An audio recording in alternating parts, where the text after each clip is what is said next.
Good morning mga kaibigan. Today gagawa tayo ng chili garlic paste.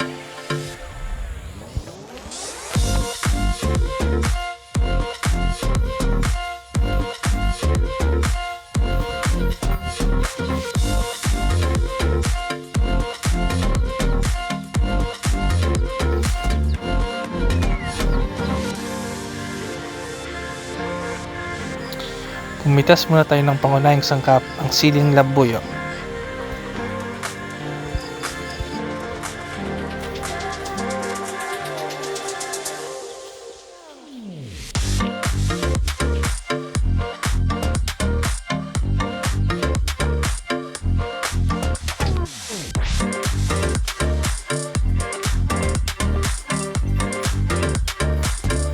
Sa ibang lugar naman tayo kukuha ng sili.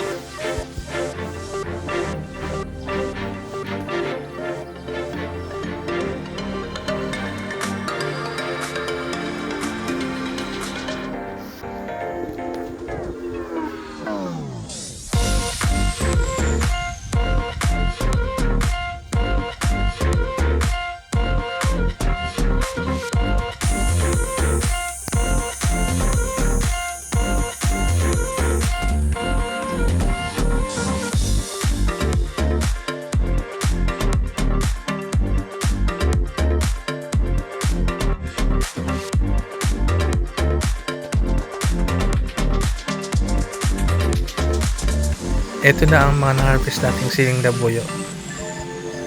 Tanggalin natin ang mga tangkay at dahon.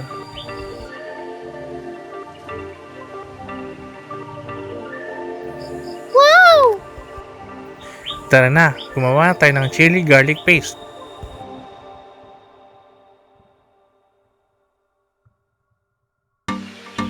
I-chop na natin ang sili gamit ang manual chopper.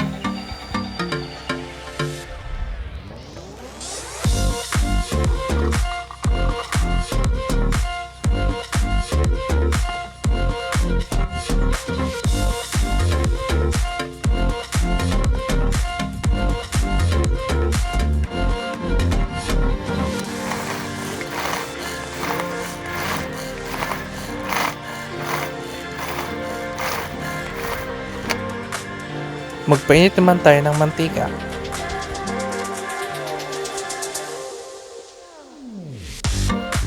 Ilagay naman natin ang finely chopped na mga bawang.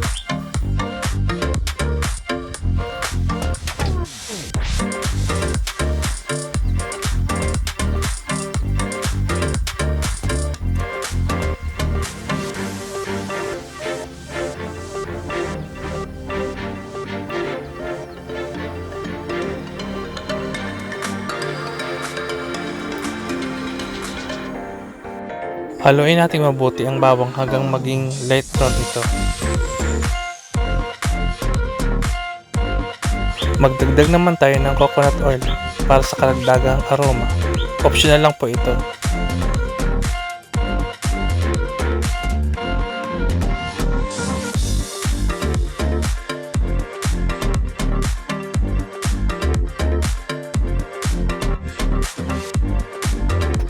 Ibuhos na rin natin ang finely chopped ng mga sili.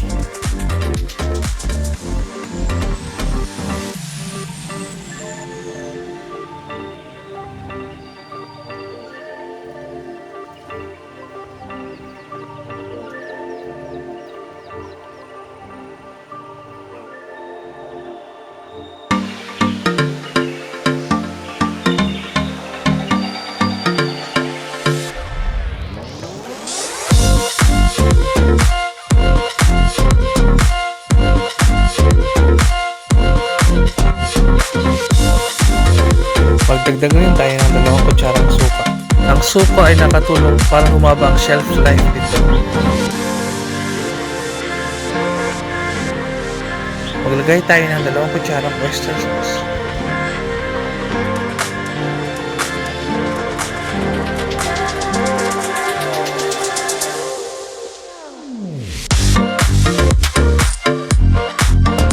Add tayo ng 5 pinch na asin.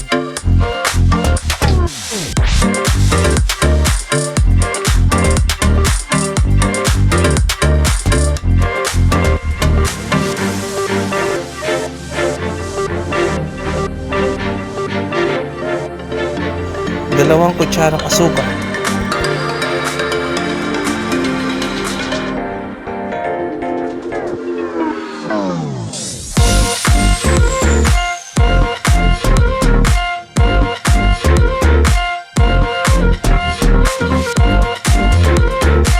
Isang kutsaritang paminta.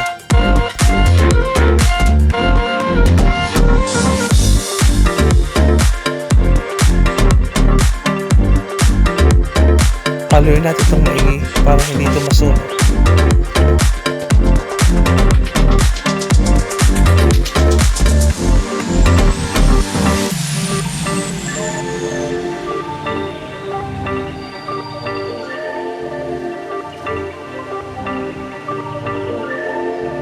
Lutuin nating maigi sa medium heat para tumagal ang buhay nito.